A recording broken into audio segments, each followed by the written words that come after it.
With profound, humble gratitude and love to all venerated enlightened masters, we bow to the Almighty in soulful gratefulness for gifting us with their holy, blessed presence. May all beings be awakened by their divine grace. Part 3 of 4.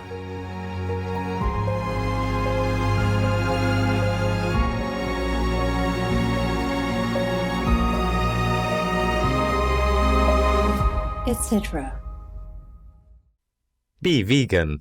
Make peace. Do good deeds. Heaven Godspeed. Our programs offer many languages. Please visit suprememastertv.com/schedule. Nos programmes offrent plusieurs langues. Veuillez visiter suprememastertv.com/schedule. Nuestros programas ofrecen varios idiomas. Visiten suprememastertv.com/schedule. Chương trình của chúng tôi cung ứng nhiều ngôn ngữ. Xin xem suprememastertv.com/schedule. When they are illuminated with that whiteness, then they behold all the lords of truth, in order to do good unto the world because of them, and every glance of those eyes is benevolent towards Israel. Please continue watching for more spiritual insights from the Zohar, a foundational Kabbalistic text.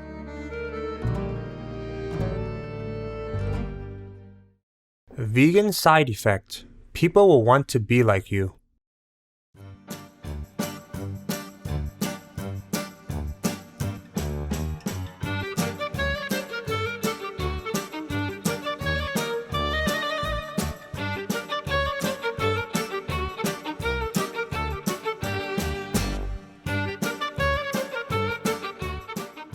Shalom, time viewers. Shalom is a Hebrew word that can be used to say hello in Israel. I am Talia. The dedicated Israelis live in one of the most vegan-friendly countries in the world and invite you to join this noble and compassionate lifestyle, which can bring lasting peace on earth. Welcome to Divine Benevolence and the Duality of the World. Selections from the Kabbalistic Zohar, Part 1 of 2, on Words of Wisdom.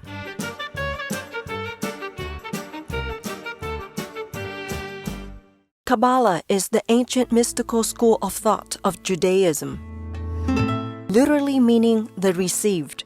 Kabbalah is also an esoteric method believed to have been revealed to elect saints and preserved by a certain few since the time of the Garden of Eden. Kabbalah aims to explain the relationship between God, the unchanging and eternal Ein Sof, or the infinite, and God's creation, the mortal and finite universe. Kabbalists developed their own sacred texts, especially during the Middle Ages. These texts, however, still remained within the Jewish tradition, as they often worked with scriptures from the Hebrew Bible to demonstrate the extraordinary teachings of Kabbalah.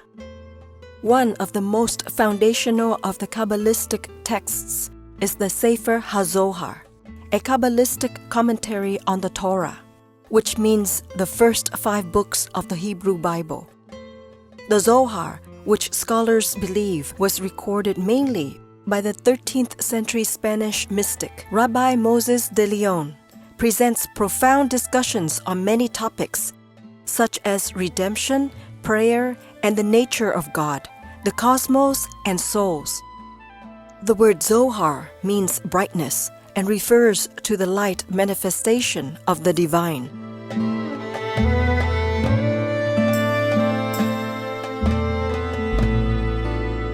Today, we would like to present selections from the Greater Holy Assembly, a volume of the Zohar where Rabbi Shimon led a group of holy sages through a discussion on the attributes governing the laws of physical reality, as symbolized by the features of microprosopis.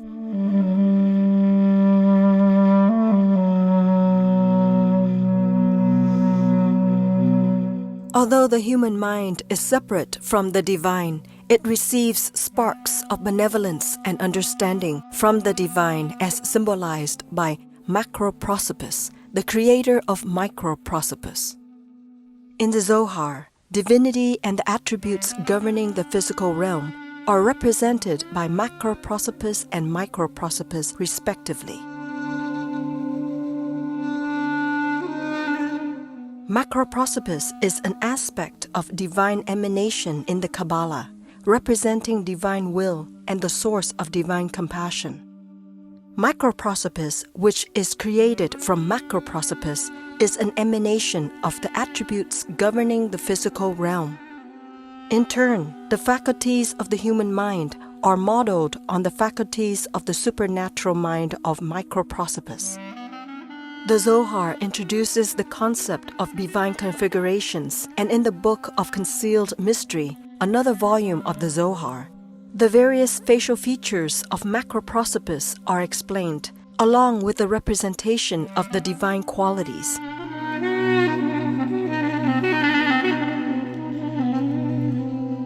In contrast, the aspects of the physical realm and the human mind are modeled after the corresponding bodily features of microprosopis, along with the representation of the various qualities. Therefore, in our readings today, there will be physical descriptions of various facial features of microprosopis, along with discussions by Rabbi Shimon and other holy sages regarding the quality that each part represents, as well as supporting evidence from the Hebrew Bible. Chapter 31. Concerning the eyes of microprosopis. The eyes of the head of microprosopis are diverse from all other eyes. There is a shadowy darkness cast by the eyebrows, which is as if it were painted above the eyes, whence all eyes are overshadowed with a dark shade. Curling hairs hang down from the curls of the hair, which is above them, and mark the form of the eyebrows above the eyes, at the commencement of the forehead. And in both the eyebrows are contained 700 times 1,000 lords of inspection who reside above the eyelids. In the eyelids radiate 1,400 myriads of hairs, which adhere to the edges and form the eyelashes. And far above these is the inspection of the eye of the Ancient of Days. And as often as those eyelids of microprosopis are raised, the same eye, that of microprosopis, appears, just as when the eyes of any human are opened when they awaken from sleep. And the eyes of microprosopis behold the open eye, of macroprosopis shining down upon them, and they are rendered brilliant with a certain brilliant whiteness of the good eye, that of macroprosopis, because in him all is right, all is good, with this excellent primal whiteness. And in that time is there found with microprosopis an intuition of mercy, and therefore the prayer of the Israelites ascend, because microprosopis's eyes are opened and are whitened with that whiteness of the eye of macroprosopis.